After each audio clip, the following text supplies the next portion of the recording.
does. Hey, we got you no signal real quick. Your camera went out. Everybody watching on YouTube. Hey, yo, Noah, bro. Hey, this is professional YouTuber Hey, don't here. worry, Don't bro. worry about it. Hold on. No, I got you. I got you, son. Hey, turn Bro, up. Alex ain't camera, dude. Alex.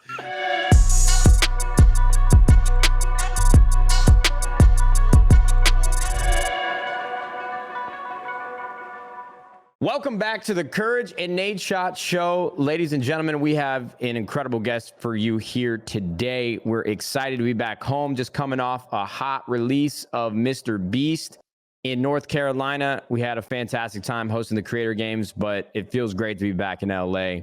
We have NoahJ456 joining us right here, right now, one of the original members to the content team for 100 Thieves. Honored that Noah took a leap of faith with us back in the day when we were still working out of a bedroom in the Rocket Mortgage house. It's been a great couple years working together. He is a YouTube creator with over 5 million subscribers across his YouTube channels, 1.1 billion views across his videos. He's most well known for his Call of Duty Zombies and GTA videos, among the many others in his 9 years of uploading on YouTube. And I'm surprised that we've been able to wrangle him into this podcast recording, because this is like your Christmas. Christmas comes early every single year, whether it be October, whether it be November. The Zombies man himself. Noah, tell me how excited you are for a new iteration of Zombies, a couple years in the making. I mean, it's always, you're right. It is like Christmas for about the first like week of like the Easter egg hunts and everything, because the Zombies modes always have these like big Easter eggs. And they take a while to solve. So for the first week, it's great because, I mean, like, everybody's watching, like, all eyes are on the YouTubers and everything like that. Views are up, it's all great. And then about a week through it, you realize you haven't slept in a week. Your fingers hurt, and it slowly goes downhill after that. But, I mean, it's always good for the first week. So we'll make and it you get through, the Q4 CPMs. Yeah. Oh, yeah. bro, no shit. Little Christmas. NoahJ plays some Black Ops Zombies for a week, and this fool goes walking on away in a for 6 Bentley. months. Come January, it'll be Bahamas for me, but we'll see. Oh, love it, dude. I'm gonna need a little background on Zombies, because as a casual fan that may want to be more up to speed when the game finally releases, it could be helpful, not only for me, but for a lot of people watching. But before that, we got to give a big thank you to one of our presenting sponsors. This show is brought to you by Cash App, and if you don't use Cash App, then fuck you. If you aren't following Cash App on Twitch, you're missing out on a ton of opportunities to get free cash. Cash App hosts free cash giveaways all the time on their Twitch channel, so be sure to stay up to date for when they go live to see great content around gaming and free cash. You may even see some of your favorite 100 of these creators up there. Twitch.tv/Cash App is where it is at. Finally, we are stoked to be working with Cash App to support the Gamers Outreach Foundation. Now, when you sign up for Cash App and use the promo code Thieves, THIEVES, not only will you receive $10, but Cash App will also donate $10 to Gamers Outreach, an amazing organization founded by Zach Weigel that provides video games to kids dealing with long-term treatments in hospitals. So remember to use the promo code Thieves when you download Cash App from the App Store or Google Play Store today. Cash App, we love you. Guys, make sure you sign up, get $10, give $10. Kids in hospitals play video games. Noah, I want you to give me a rundown of the start of Zombies, right? Because I think the first iteration was in Black Ops 1. And I know it's probably a longer story than you might care to tell, but I'm curious, in Cold War, with all the clues and messages that you've unlocked within Warzone and Verdansk and all the teasers that they put out, what are the ties to when Zombies first started, the story as it's progressed, and how you think it will be baked into Cold War in the future and the present? Yeah, I mean, like, I've talked to a lot of the developers who like originally made the mode, and essentially what it was is, in World at War, a small team was basically like, hey, we have the campaign, we have the multiplayer. That was like the only like aspects of the game so far. They're like, hey, we want to do something a little extra for like people who beat the campaign. And they decided, like, after you beat the campaign, after you go through the end credits, you unlocked the Zombies mode. They didn't market it, they didn't tell anyone about it. It was basically an entire like studio secret. Not even everyone in the studio knew about it. So whenever the game launched, people booted up that mode, and that was the Nocturne on Totem map, first map. And basically they've just built on it from there because they saw how much success it had. It's just a super basic, you kill zombies, you progress through the modes, but people loved it. Like I think almost every single person at least some point in their life, whether it be like on their own at a friend's house, has played the mode like just in their childhood or still to this day. And it's kind of progressed into its own like subset of Call of Duty. Obviously, you have like battle royales now, you have the multiplayer. But I think this next year with Cold War, it's going to be bigger than usual. And we were kind of talking about this, that people are not so much into like the multiplayer anymore. And in my eyes, I know that it's still huge and that people love it, but with all the talks about like skill-based matchmaking, all the like, there's really not a lot of people going into multiplayer with the same like passion they had before. And I've gotten tweets, I've gotten a lot of messages, comments, everything like that, of people kind of like following along with it and saying like, hey, I've never played zombies before, but I'm going to give it like a huge shot in the next game. So I think it's going to be a really big year for zombies. And obviously that's great for me because it's literally what I built my channel around. And I kind of go around to different games, but it's like my home. I always end up coming back to it. So I'm really excited for the next game. Bro, how many viewers did you peak at for when you set your record? Yeah, so there was the I'm sure you guys saw like some aspect of it, but basically it was like it's called the ARG for the game. They basically announced the game through letting us solve a bunch of puzzles, and that was both the game itself. We got everyone who solved the puzzle got to see the trailer for the game, the worldwide reveal a day early, and then we got to see the zombies mode revealed first. And that entire week, it was a week-long thing. Every single day that week, I averaged over 100K viewers, and I peaked at 215K on the last day of that. So the hype's there for it. I'm not just saying that people are excited for zombies this year out of nothing. It seems like everyone's I mean, credit to Activision. They've done a great job with the marketing campaign for it, and it's super fun and engaging. Like, it's not work for us because we love solving puzzles and stuff like that. But yeah, the hype's definitely there for it this year. So it's going to be good. Yeah, I'm excited. I'm curious now to see how developed the zombies mode actually is, right? Because we've switched to this 3-year development cycle, but I actually don't think Sledgehammer is a part of, you know, this evolution every single or every iteration of Call of Duty now. So it's like back to Infinity Ward, you have Treyarch, you have Raven Software helping out with like Warzone and different parts of the game. But I'm from like a business perspective, and I know 100 Thieves was impacted, and pretty much every business throughout this year with whatever vertical or industry they work in, COVID, I think, was like a setback 100%. And I remembered Call of Duty's past, like Sledgehammer games, when they came out with, what was it? The World War II game 2 years ago. Yeah. What was it called? World War II. Oh, well. Well, they came out with World War II, and they tried to introduce this like Destiny lobby where you can like do 1v1s and look at leaderboards, and it was broken for like 2 months. Yeah. So I'm curious how polished Cold War will be. I'm curious how polished Zombies will be, because I feel like Zombies is a very intricate game with a lot of twists and turns and Easter eggs, like you had mentioned. And so I'm hoping that everything works day one. I mean, I'm sure they're racing to the finish line right now. And I'm obviously more curious about Warzone itself and if that will be delivered at the time the game releases, or are we going to have to wait till January or February? There's just a lot of questions in my mind. Right. Yeah. I was going to say, like, I find it super interesting that, you know, and I think Noah and Matt, you guys have experienced this or know this as well, but like, I don't think really a lot of the casual Call of Duty fans have any idea even who Raven Software is. And I think Raven plays such an insanely big role that no one knows about in the creation of these Call of Duty games. They are more than anyone, the overarching like common between all the different industry, all the different games that come out. Like, the big thing to remember is Black Ops 3 or Black Ops 4, I believe. I can't remember which one was the first game made on the 3-year development cycle, because they were doing releases with Sledgehammer as well. But then Sledgehammer got yeeted out of that after World War II. So now it's back to Infinity Ward Treyarch. So they went back to a 2-year dev cycle. Then you add in that COVID happened. So I think it's a really good point to bring up, Matt. And I think Raven is kind of playing a bigger role than a lot of people expect with the release of these games now.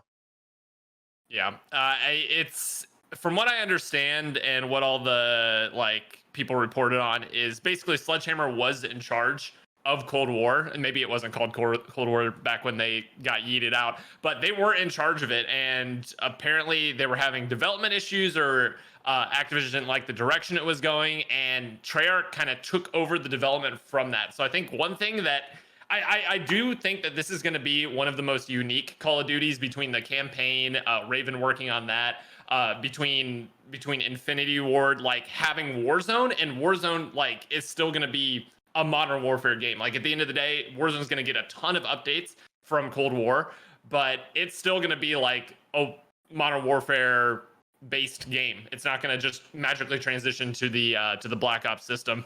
So I think it's going to be one of the most unique years for Call of Duty in terms of like how the game feels, and also like the development cycle, because basically you have one studio in charge of the battle royales, and then also working on their next game for the next year, and then you have Treyarch basically taking over development and then getting support from Sledgehammer to make the multiplayer in the zombies. So I think it's kind of like each branch of the game is segmented into a different studio at this point, which has obviously never been done before. Like any game franchise. I think it's really smart. I mean, yeah. I don't know. I think it came out of necessity for them to actually have to run down this cycle or this process to build these games and all the features that they deliver every single year with a new release. But it's almost becoming more symbiotic, where the studios are working together. That communication line must be a nightmare, like the leads from each studio on the phone with each other each day, trying to, dot their I's and cross their T's. And for me, I always love playing. Noah, you mentioned earlier, people aren't as interested in multiplayer, but I think it's like it really pays tribute to like how successful Call of Duty has become as a brand, because I think there still is a really big audience, or people that at least within the first couple months to play the new multiplayer maps, use all the new guns, unlock camos with the headshots and the challenges that you normally have to go through. And I'm excited to do that. I'm excited to see what Treyarch comes to the table with in terms of camos, because I think in customization, besides Advanced Warfare, Treyarch has always had the best camos for me. You have like Dark Matter from Black Ops 4 and Black Ops 3 that were just beautiful. I'm ready to bring reactive camos back into the world of Call of Duty. I think if anything, Infinity Ward missed the mark. You guys have heard me complain about this a number of times on Warzone. And I guess what's the most delicate in this entire world of Call of Duty and what Cold War will bring to, the franchise is what you just said. Warzone still being in the hands of like Infinity Ward and Modern Warfare in a sense. And I think I was having a discussion with Scump about this, and that's where my brain just can't wrap my head around it, right? Are we just going to take the Cold War weapons and put them into this Modern Warfare Verdansk engine? And I would imagine we have to get a new map, right? It would be really disappointing that if they just took the weapons from Cold War and then put them into Verdansk. I think people are already getting a little tired of this setting. So I'm excited for Warzone to continue to evolve.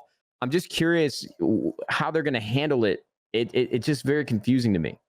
There's never been anything as a COD fan that I've been more confused of in my life of how they're going to pull something off. Like, I even think internally it's got to be crazy discussions that are going on, because it's all sorts of different things. It's, if you've played Noah, I'm sure you've tried it, Matt. I don't know if you've had the chance to do the Dirty Bomb playlist that was in the beta. Yeah, it was like the first iteration of flying down, right, Noah? Pulling parachutes, cutting your chute. Popping, finding armor plates, looting boxes. So it had Warzone-y aspects. But then on the other side, I don't know about you, Noah, but again, the polish of Warzone was like the first thing that I immediately noticed when I played the game. Exactly. And it felt way more polished than what I played there. But then now you're going, but then the gunplay feels different. But then they've also said that you're going to be able to keep everything you've bought in the Warzone iteration we have now.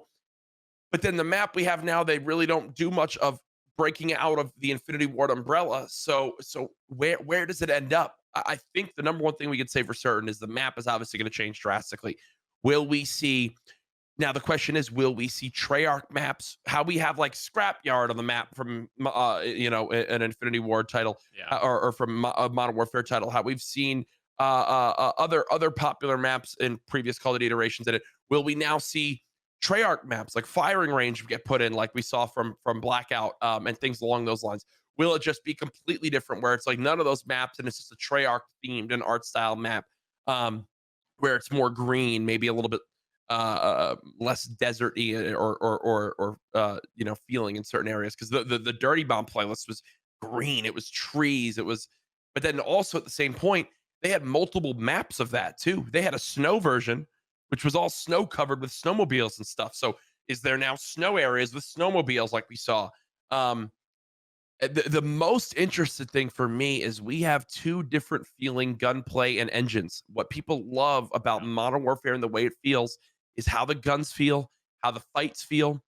If you stray too far from that, does Warzone begin to lose the allure that Warzone has? And we'll have to see. Yeah, because, and no, I would love to hear your thoughts on this as well. But I think the other piece to me that is concerning is Blackout. Like Treyarch, they handled the first iteration of Battle Royale for Call of Duty with Blackout. The plating system was completely different. You know, the pickups on the ground were completely different. And I wish I could think accurately of the tweet that Vonderhaar came out with, you know, because he's like the king of Treyarch, has delivered some incredible Call of Duty games to this universe. But I know he had some very specific comments on Warzone and how different it was from Blackout. And I wonder if his thoughts or his opinions are going to leak into small changes or increment changes within Warzone. So many questions. And like, I'm actually glad we got a chance to talk about this because, Noah, as somebody who understands the franchise better than anybody, I know you're probably going to be on zombies for the first couple weeks and maybe the first month, but you're going to find your ass in Warzone at some point. Yeah. If you had to decide on what happens, if you are in the chairman's shoes and you're sitting in that seat at the table telling everybody what to do, and you have all these things that we just talked about in mind, how do you handle Warzone and the transition between Cold War and Modern Warfare? It's tough because I think Warzone itself, the core systems of Warzone, if it like just comparing the two, I usually am just a huge Treyarch simp. Like I love everything Treyarch does. Hey, we got you no signal real quick. Your camera went out. Everybody watching on YouTube. Hey, yo, Noah, bro. Hey, this is professional YouTube. Hey, don't worry, bro. About it. Hold on. No, I got you.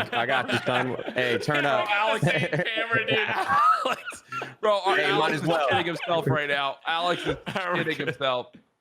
All right, Noah's back. Watch. There we go. We're good. Okay. Yeah, as I was saying, I'm a huge Treyarch simp. Like everybody knows I'm a huge Treyarch simp. I love the zombies. But in terms of battle royales, I personally cannot stress how much better Warzone did the battle royale systems than Treyarch did, in my opinion. Because Blackout was slow. Do you remember? Like I don't know how much Blackout y'all played, but I remember like laying down and just praying that it didn't get sniped as I was like grabbing ammo stacks from a dead body. And Warzone, you literally just run around a circle. You got everything you need out of that kill. So much better. The systems are, it just encourages gunplay rather than Treyarch encourages like slow looting. So in terms of Warzone, I actually would love just to see Infinity Ward continue with what they've done. They did the Zombies Royale, which me and Jack were just playing that like 2 days ago, which is my favorite mode they've ever released, like in any playlist ever. I thought it was one of the most fantastic updates ever. Love it. The only thing I would love to see, and that if I was in charge, I would do is I'm losing my signal again. I'm going to lose my mind. Hold on. Dude, that's I got another camera battery. Let me throw it in. All right, good. If you're watching via Spotify or iTunes, where this is like Cameragate, we're having a huge dilemma. NoahJ, his house might have been struck by lightning again. We don't know. Throwback Thursday, bro. I know exactly what Noah's referring to, though. Like the pace is just so much different, and I think that it is mind-boggling to me that Infinity Ward, they took their first stab at Battle Royale, and there's so many changes in like the core gameplay of Battle Royale that just works so well. You know, bounties, the buyback system. You have the gulag. I mean, with like, I don't even know if it was luck or if they really understood how successful Warzone would be. I mean, they hit it at the perfect time. Fortnite was going through a lull. You brought so many people back into the universe of Call of Duty that might have not have touched the game. It's become like TikTok culture. It's become YouTube culture again. And there's so many great things about it. And it's going to be very telling to make sure that they don't mess with the recipe too much and drive people away. This is the first time we'll see it. And this should be the strongest aspect or like the strongest facet of like Call of Duty, what they have in their arsenal. You know, for a long time for esports, I always thought it was the best thing for the game that we get a new title every year and bring back that excitement and that hype every November. And for a long time, I felt like it started to hurt us. But now with Call of Duty, it's like Fortnite, they came out with a season 2 or chapter 2, and it just did not resonate. Like people, it did not bring people back. But I think that if Call of Duty pulls this off correctly, every single year we'll get an updated version of Warzone that's completely different than what we played for the last 10, 11 months. I think it's a really strong showing or a strong opportunity for them to take over the battle royale genre and keep it fresh every year. Yeah, 100%. And like I was saying, the one thing I would do is I favorite every single one of those tweets I see, Matt, because it blows my mind that Infinity Ward puts out such horrible customization and gun skins when they have the entire war. They can literally do anything with their guns, and they can't hide under like, oh, we want it to be realistic anymore, because you can summon like a demon dog or have like a raven fly down and kill anime somebody. Titties. Yeah. Like, it's there's nothing that they can say in terms of like, we want to keep it realistic. Like, give me reactive camos, give me gun camos that I get a kill and like flames shoot out the side, and I want crazy customization in the mode. And I don't know if that's like a strategic, they don't want to spend development time on that. I don't know, but they've got to put better customization in the game, things to grind for, things to work for, and then better just stuff to buy. I would spend more money on the game if I liked the stuff that they were putting out, but I don't. So yeah, I think some of the good packs were the Halloween stuff. I think this Halloween update was probably one of the best Call of Duty updates for anything mid-season that I've ever seen them ever do. Between how good the mode was, between how good the drops were, the Saw and other horror movie collaborations. They really, again, it was like another thing that was just like well thought out and well done. So it gets me really excited. But the Twitch topic's a little bit, Noah, this is something that I've always wanted to ask you about. Because as a content creator, I know when numbers are higher, you're like, ooh, let's keep milking this, right? Let's keep enjoying this. When you saw it was like an 8-day, 8-part ARG to figure out the new game, you were going to bed like, man, oh man, this really sucks. We can't figure it out. Hopefully this will last, so when Zombies comes out and there's a new Easter egg, do you feel pressured to be world first, to be the one to beat it? Or are you more like, I want to solve it, but at the same time, I don't mind if it's the toughest thing in the world to solve, as long as we're getting 85,000 viewers concurrent? It's funny you bring this up. This is actually like a very long running, like very well supported conspiracy theory that Treyarch sends YouTubers all the steps to the Easter eggs. They tell us how to solve it, and they have like certain timestamps for when we're allowed to progress through the next step of the Easter egg. Obviously, it's true. I mean, come on, like we're the first ones to solve it every time. No, I'm kidding. So for me anyway, I will always I'm always trying my hardest to be the first one to solve it, because I mean, that's honestly the biggest boost you see. Like, it's fun to do. It's exciting to do. It's always like a competition between like me and everyone else who does this. But at the same time, if they make it super, super hard, I'm okay with that, because obviously it's a longer like period of content where everybody is super, super excited. And that's great for obviously my channel and great for the community, because it brings more eyes to it. I remember for the last DLC of Black Ops 3 for Zombies, the hunt took like, I think, a week and 5 days to figure it out.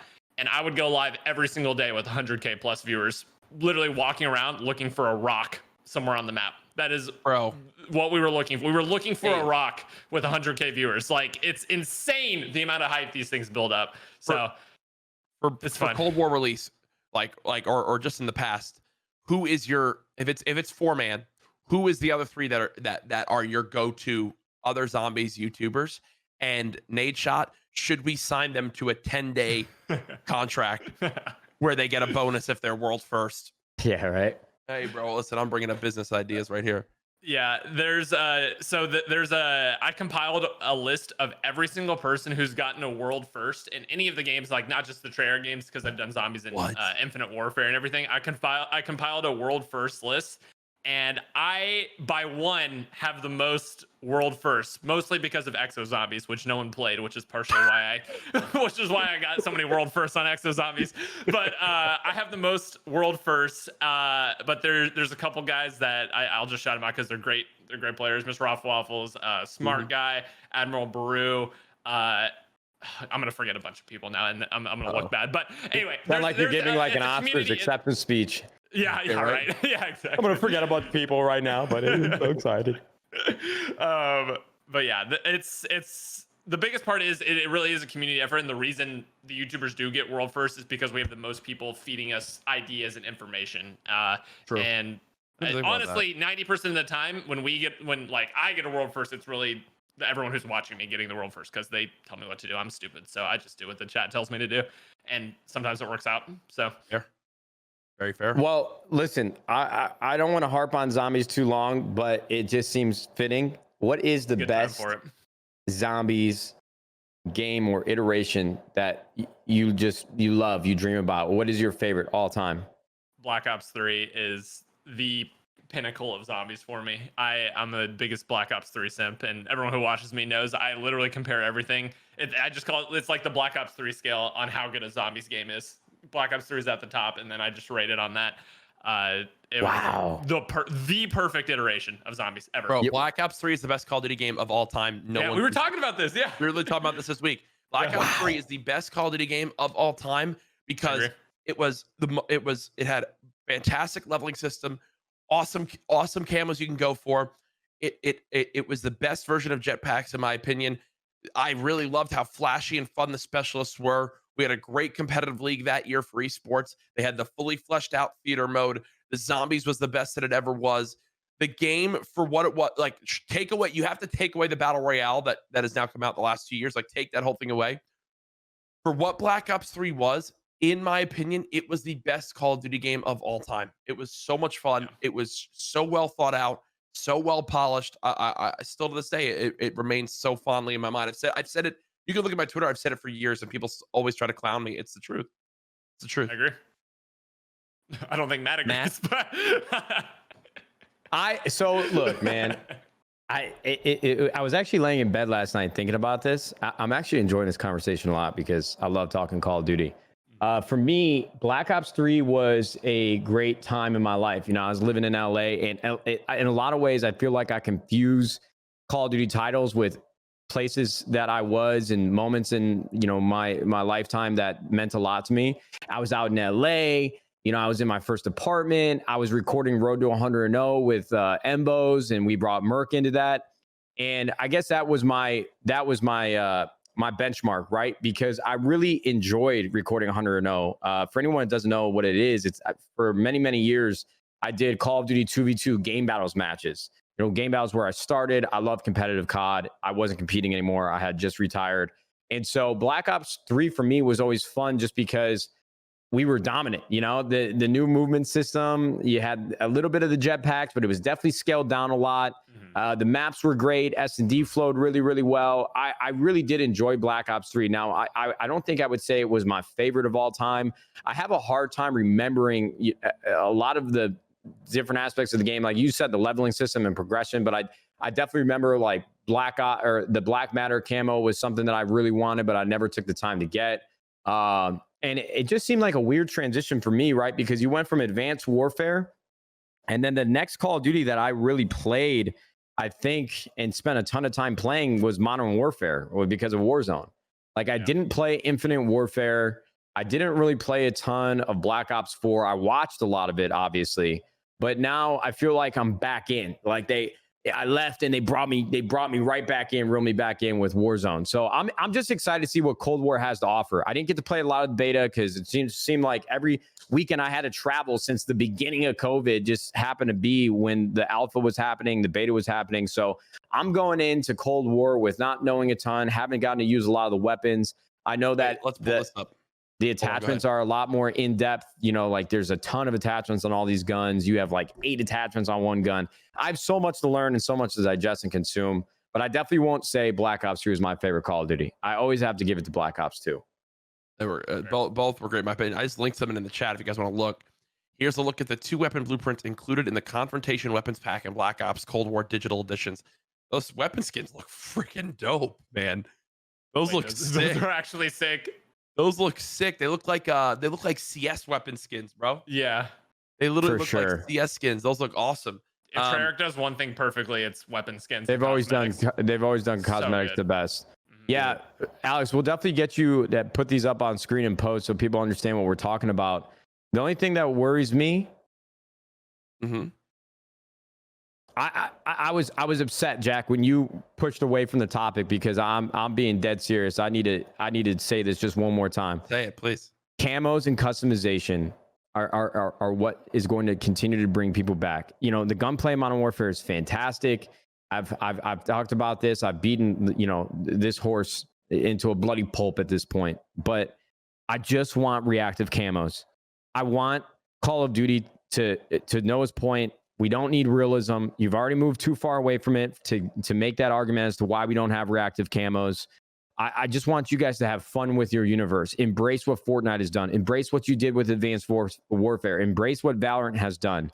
You know, the weapons, they don't even need to be weapons. They don't need to operate like it needs to be a damn gun. Like, I don't care if I've got pumpkin shooting out of my weapon during Halloween. You know, we had paintball mode in Advanced Warfare where we moved away from this blood and gore. Just have fun with it. Have fun with the universe. Like, let me have joy when I go to spend $10,000 Call of Duty points. Let me buy really awesome things that just stretch the world of my imagination. I mean, I'm pretty sure they have like a metric fuck ton of crazy skins in Call of Duty Mobile. Yeah, they do. Yeah, Call of Duty Mobile is awesome stuff. Like, aside from it being like have to control on your phone, which I'm not a huge mobile gamer, Call of Duty Mobile is like the benchmark for how to do cosmetics and stuff. Yeah, so good. I mean, it exists out there, so they've done it. We know they've done it, so maybe it's because it's not in loot boxes or whatever. But who knows, man? Who knows? Well, I agree. This is the perfect transition, okay, for me to hit y'all with another ad read. Oh, the CouRage and Nadeshot show is proud to be partnered with Chipotle. Shout out to our partners at Chipotle. It is definitely my favorite food in the world. I eat it every single day. You guys know this. If you haven't tried the carne asada yet, go order it right now at chipotle.com or the Chipotle app. Delivery is only $1 and you get carne asada in your burrito bowl or tacos like I do. I'm telling you guys, Chipotle carne asada is the bomb. It's tender steak, spices, lime, and cilantro. I'm getting hungry just thinking about it. Chipotle also just hooked Jack and I up with brand new celebrity cards that expired. We have new ones. We're excited. And a bunch of swag came with it. So we appreciate all the love that comes from them. Thank you again, Chipotle. You guys are incredible. When we first started 100 Thieves, I'm not kidding. The one thing I told our partnerships guy, Matty Lee, he's a killer. He does a great job for us. I said, go get us a Chipotle partnership. And he delivered. And it's a dream come true for me. So, Noah, Jack, I have some questions for both of you. Since you guys are, Noah, you've been on the YouTube platform live stream for a very long time. Jack, obviously a little bit more recent in the last year. You guys are both crushing it, and I could not be more happy for you. But I'm curious what your guys' take is on the DMCA takedown emails that Twitch has been circulating. For me, I've been playing music on my stream since Justin TV. Even when the first brush of DMCA sort of filtered around the community like a month ago, I honestly, I said, fuck it, I'm just going to keep playing my music. So I'm curious now with people like Lyric and Gold Glove and Jericho and a lot of these OGs on the platform said they're heartbroken. They're removing all their videos for like the last 9 years, getting rid of all of their history, and just deleting all their VODs. I'm curious your guys' take and the stance that Twitch is taking. Do you think we'll ever see a prominent creator like me who refuses to delete their VODs or not play music if I can actually get banned? It's just a wild, wild west moment now where things are becoming a little bit more consolidated. Things are becoming more official. Guardrails are being put up of what you can and cannot do as a creator. It just seems like things are getting haywire, getting crazy. So I'm curious how you guys feel about it. It is nuts. I mean, I've talked about this on stream a lot. YouTube lost this DMCA battle years ago, right? If you're a YouTuber, you just know not even to try to fuck with it. I mean, it is not something I want it to change. I think the rules are outdated. I think a lot of artists, when they would hear the numbers of what people stream, bring eyes in their audience and do, would be mind blown that they're not able to have any sort of streaming or playing of this new music, or of their music. Uh, Twitch's issue is just comes in of how they're communicating it. There isn't the right tools for it. There is so much uncertainty, and when this is people's livelihood, and you have the risk of saying, "Hey, there could be a clip from 6 years ago that you have no memory of that could get you banned from the platform or have your account deleted," because Amazon is going to say, are we going to get sued by this mega corporation, or are we going to delete this one person's account, this one streamer's account, or X amount of streamers? They're going to pick deleting the streamers, because at the end of the day, that's what they do. Like that's what these companies do. But what's crazy is Lupo actually did something interesting. He streamed a screen last night, and his stream title was just The Purge. That's it. And it said, "Welcome to The Purge. Enjoy your stay." And then it said in quotes, "This is due to the risk of DMCA, so got to do it." Lupo said, "I won't be streaming tonight, but I'll be watching the debate." That's what happened last night. He said, "What you are watching is an automated tool deleting all my clips from my channel with less than 5,000 views." So here's Lupo with a brilliant history on Twitch, with incredible moments, with people that probably went and clipped things like when he wished them a happy birthday, when he hit donation goals raising charity for kids, when he had incredible moments on games with Ninja back when he was blowing up on Fortnite. 742,456 clips deleted yesterday of his history that people want saved for themselves, reference. That is not counting the thousands of hours of VOD that will be deleted. And there are people of every size, of every channel across the board doing this. It's a shame. And it's so sad that there's so much uncertainty that, is it risking your career for this history? People are saying no, they've just got to delete it. So it's crazy. Yeah, it's this talk is making me feel extra bad about my tweet, because when it was happening, I tweeted out, "Watching Twitch streamers finally have to worry about playing unlicensed music on stream is hilarious. Welcome to the YouTube world," with that that meme of first time with James Franco. So good. So I feel a little bad about that, but yeah, I mean, at the end of the day, YouTube went through what Twitch is going through. They like Jack said, they lost this battle years ago, and really what it comes down to is that it's always been, I don't know if illegal is the right term, but it's always been against the rules to play music on your stream that you don't own the licenses for. Now it's just catching back up. So I think for me, the part that still hits YouTubers, still affects everybody on this platform, that I think needs to be figured out with these different companies, is that when you're playing a game like GTA, you're playing a game like even Call of Duty, even watching a Call of Duty trailer, something like that, they use this licensed music in that they have licensed, they have the rights to use, but you don't have the rights to use. So you could be playing GTA and some song comes on the radio and you end up the next day with your Twitch channel deleted because you were playing GTA.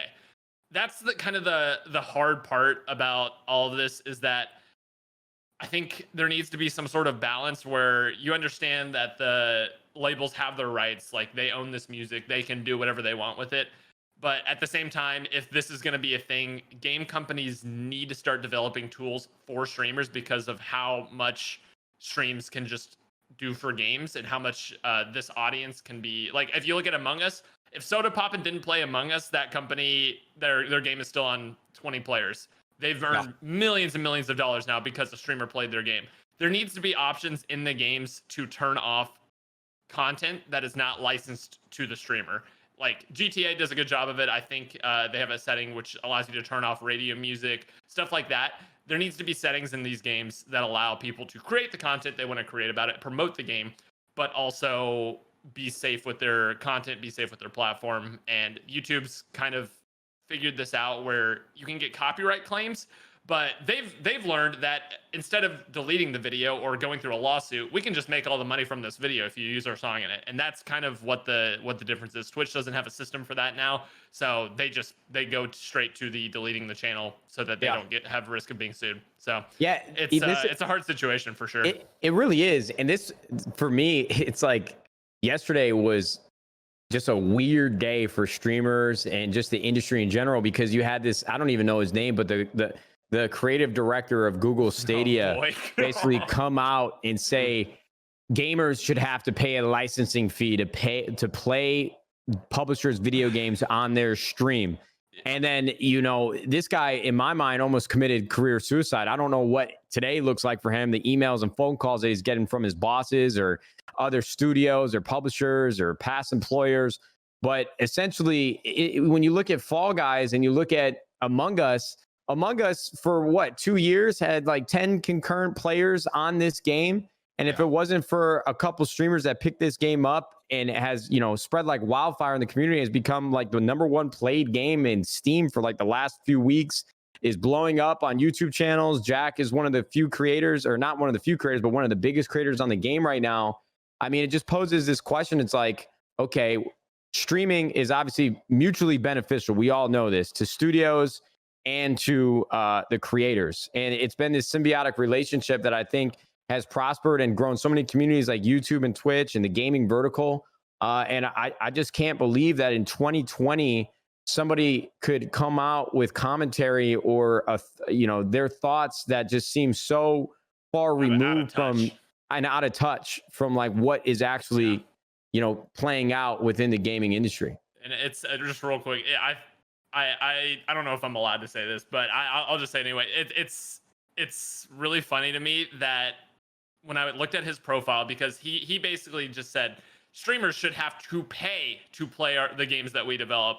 And I looked at his, and it's so crazy how out of touch it is and how much he doesn't get it, because I looked at his profile and he has like kind of some of his game accolades, and I have been sponsored for 2 out of the 3 games to play the game on my channel. So not only was I not paying for the game, the company was paying me because they understand the value of like the Twitch community, the YouTube community. They understand the value of streamers so much that I was paid to play these games, which couldn't be more opposite of what he was reflecting in his tweets. And another thing blows my mind. And another thing too, like his Jacksepticeye chimed in, if I'm not mistaken, and was like, what I find really ironic is your header, which is like a character laid down with like slime on him from, I guess, a game called Savage or Journey to the Savage Planet. Mm-hmm. That was a fan art someone made because Jacksepticeye played the game Savage Planet, and that was his header. And then also another thing I noticed, because I went to his profile later in the day, Stadia was like the #2 trend.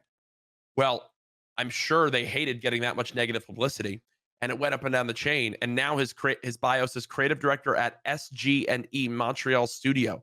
So yeah, I saw that. What I'm assuming is that he might have been like a creative director on one of the teams, but put at Google Stadia and was probably like, get that the fuck out of your bio, because you're making us look like an absolute jackass. Yeah, he's not actually a creative director at Stadia. Stadia owns the studio that he is a creative director at. So he, crazy, I guess, somehow had that mixed up in his bio. Oh my God, man. This dude just took misstep after misstep. Oh my Lord. I mean, quite literally career suicide. And then, well, I mean, I'm sure he'll be fine. And I'm not wishing, negative upon him. But Justin Wong, who was one of the first couple employees at Twitch TV, I thought that he had a really great tweet. He was sending him screenshots of some of the studios that he's helped build games with. And it was Ubisoft. And it's like from their support page, can I stream your games on Twitch or YouTube? Yes. And this includes monetized channels as well. And then another screenshot, you are free to monetize your videos via the YouTube partner program and similar programs and other sharing sites. So it just goes to show you, man, you really got to dance around your own personal opinions. I know plenty. I have plenty of friends that work on the corporate side of games. And while YouTube was blowing up over the last decade, a lot of them had animosity or ill will towards like streamers and creators because they think that these people, their heads have gotten too big, that their egos have gotten too big because they have so many viewers, and it's like they didn't earn these things or whatever. So I know there are people from the corporate side that sort of not envy, or they're just not a fan of the world of creators and how it's exploded in gaming. But keep that shit to yourself, man. Like, everybody has thoughts and opinions that disagree from the mainstream, that aren't with the herd, and but you got to keep those demons inside. Like, don't share it. Don't let the light see it. Damn, yeah, that's So crazy. true. I mean, I wonder what winds up happening with that. I just can't even. I can't even imagine. Dude, even his the last thing I'll roast him on this about, but like even in his replies, he was replying to people like, "Can you imagine someone just streaming the NFL and saying like, oh, I'm just giving them promotion,' and like that would never happen. That's so stupid." And then someone just linked him like a sponsored Tim the Tap Man watching the NFL on his stream. Like again, they are paying Tim the Tap Man to watch the NFL because they understand the value of bringing in new people and everything. So he's just every single one of his points has direct evidence against it. So I don't know. Crazy. I thought it was a two-head take, but it's absolutely nuts. You know, we Matt discussed a little bit earlier, but the lightning strike on the house, Noah, was a few years ago now. Yeah. I saw you had some nice Halloween decorations out front. How's life right now? How is no, hold on. I got a better question. No, who are you voting for? Oh, no, I'm kidding. Okay, go ahead. Yeah, you're a married man, Jack. I'll let you continue. How's life outside of NoahJ456 stream grind in that camera we see right there? How's it going? It's going really well. We took the opportunity. It was really good, like pivot point, I think, because like we had our house value, and over half of the house's value is what it costs to repair the house. So we were out of there for like months and months and months and months, and the insurance company like put us in a rental house, everything like that until it was finished. But I mean, it was a big transition period because we lived in San Antonio, and we both weren't like a huge fan of where we were living and everything. And we took that opportunity to basically like have a spotless, clean, like renovated house and say, okay, we're not even gonna move. We're not even gonna bother moving back in. We're gonna buy a house in Austin, and we're gonna sell that house. And it ended up being, I mean, obviously it sucked in the process and going through so much paperwork and everything. Yeah. But I mean, being settled in now and like a place where like we literally could maybe a few streets over would be like the ideal place in the world that we want to live. We are that close to like the perfect spot for us. I mean, we've got a dog. Like I don't know. It's kind of like when I was growing up as a kid, it was like, oh, that's like so lame. That's so typical. Like you're just happy, like hanging out at the house, like going out to go eat, and that's like all you got going on. But I mean, I'm super happy with everything. It was a great point transition, and I mean, work's going well, personal life's going well, and I mean, it's great. I love it, man. At all. I love it. Well, listen, man, it's been great checking in on you and getting all your opinions on Cold War and all the things that are happening across the world and the world of streaming. I know you're going to continue to crush it in Zombies. I can't wait to see it all unfold here in just a few short weeks. So make sure you catch up on some sleep, be prepared, get some energy drinks, get some nourishment, and tell your girlfriend, or I'm sorry, your wife, that you guys aren't going to see each other for probably 7 days. She knows. She's planning vacation for those days. She'll be out. Perfect. Well, hey, Noah, I appreciate you coming on the show. Thank you for coming on the CouRage and Nadeshot show. A little shorter of an episode today, but I think I wanted to hear your thoughts on Call of Duty, and we got them, and it's locked into history now. You have your marching orders, Cold War and Treyarch. We need more customization. Your biggest team in the entire studio should literally be for aesthetic and design. Come on. I listen, I know this. I'm an expert in game development, so I know all. For sure, you should listen to me. But thank you so much to Cash App and to Chipotle for being proud sponsors of the CouRage and Nadeshot show. You guys can go check out all the action on Noah's channel. We got links in the description below, although you guys already should know who this man is. Make sure you guys leave a like on the video if you watch, or 5 stars on iTunes or Spotify. We appreciate y'all. We got more episodes coming soon. We hope you have a fantastic day. And for CouRage and Nadeshot and Noah, we're going to give you a good old YouTube. We'll see you fudging later. Bye. Bye.